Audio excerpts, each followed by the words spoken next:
1월 20일자 증권 찌라시를 말씀드리겠습니다. 먼저 중국 경기 부양 기대감 상승이라고 타이틀을 잡았습니다. 25년 동안 계속 상승을 했던 중국이 작년에 7% 이하의 경기 성장을 기록했죠. 최근에 굉장히 중국의 증시도 큰 폭으로 하락하면서 불안한 모습을 보였지만 어제 중국 정부가 경기 부양에 나설 것이라는 관측이 이어지면서 중국 상해 증시뿐만 아니라 뉴욕 증시도 상승 마감하였습니다. 특히 상해 지수는 93포인트 3.22% 폭등해서 3천선을 다시 회복을 하였고요. 다우존스도 0.17% 상승, 나스닥도 0.3% 상승을 하였습니다. 우리나라도 보합으로 유지되었지만 오늘은 좀 상승하지 않을까 그렇게 예상을 해봅니다. 국내 M&A 시장에 매물이 넘친다. 몇 년 전에 국내 M&A 시장에서 굉장히 많은 물량들이 거래되면서 인수를 했죠. 그래서 올해 정도의 펀드들이 수익을 창출하기 위해서 매각을 할 것으로 보여집니다. 특히 이제 코웨이 같은 경우에 MBK 파트너스가 작년에 매각을 하려고 했는데 가장 유력한 후보인 CJ그룹이 불참을 했기 때문에 다음 달에 다시 재개될 것으로 보여집니다. 이곳에는 이제 CJ그룹과 해외 펀드들도 다시 눈독을 보이는 것으로 알려지고 있고요. 약 2, 3조 정도의 매각 금액이 예상되고 있습니다. MBK 파트너스는 토종 사모펀드로서 한 7, 8년 전부터 굉장히 공격적으로 M&A를 추진을 하고 있습니다. 그래서 2년 전에 ING 생명을 1조 8천억에 인수하기도 했고요. 그 부분을 올해 매각을 해서 수익을 창출하려고 하는 것으로 보여집니다. 또한 IMM 쪽이 인수했던 CNM도 1.5조에서 2조 사이로 매각이 나올 것으로 보여지고요. 알리안츠 생명과 PCA 생명도 올해 M&A 시장의 매물로 나타날 것으로 보여집니다. 특히 산업은행을 중심으로 한 정부 기관 또는 펀드들의 채권단 매물이 다수 존재하고 있고요.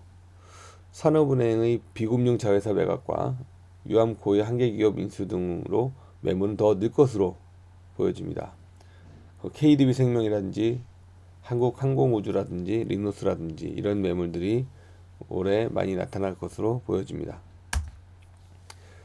국산 맥주 소비가 감소했다고 합니다. 지난달 이달 1일부터 14일까지 2주 동안에 A 대형마트의 샘플 조사 결과 국산 맥주 카스는 마이너스 1.6%, 하이트는 마이너스 7.9%, 클라우드는 마이너스 8.6%의 매출 마이너스 성장을 기록을 했답니다. 하지만 수입 맥주는 22.2%의 상승을 보였다고 합니다.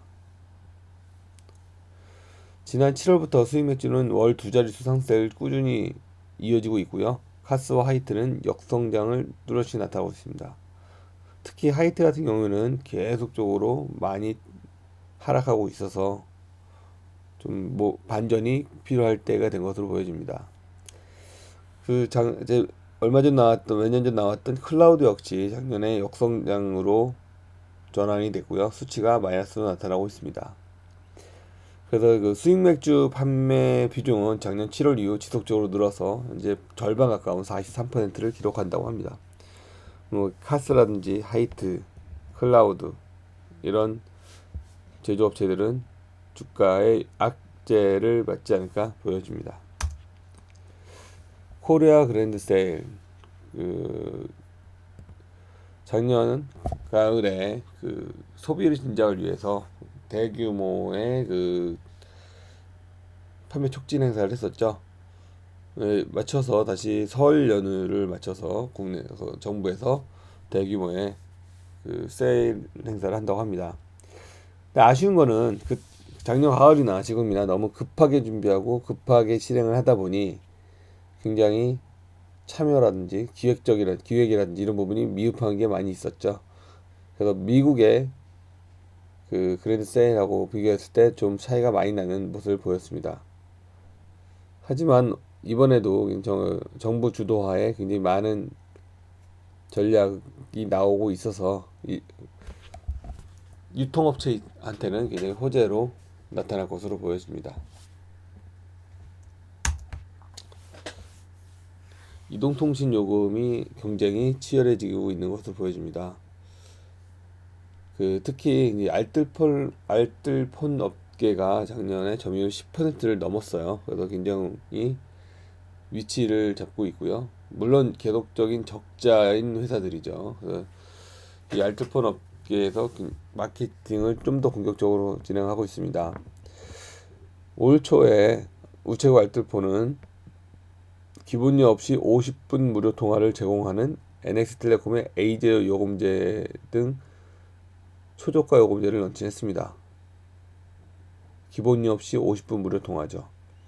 10영업일 동안 모두 65,571명이 가입을 했고요. 이 숫자는 지난해 1월부터 5월까지 5개월 동안 가입한 가입자 수보다 많다고 합니다. 이렇듯 공격적인 마케팅이 시작되면서 LG U+, KT, SKT도 어쩔 수 없이 공격적인 마케팅을 시작할 것으로 보여집니다. 단통법 이후에 마케팅 비용을 쓸 데가 없던 그런 통신사들이 이번에는 막대한 양의 마케팅 출혈이 예상되고 있어서 단기적으로는 수익성 악화로 이어지지 않을까 그렇게 보여집니다.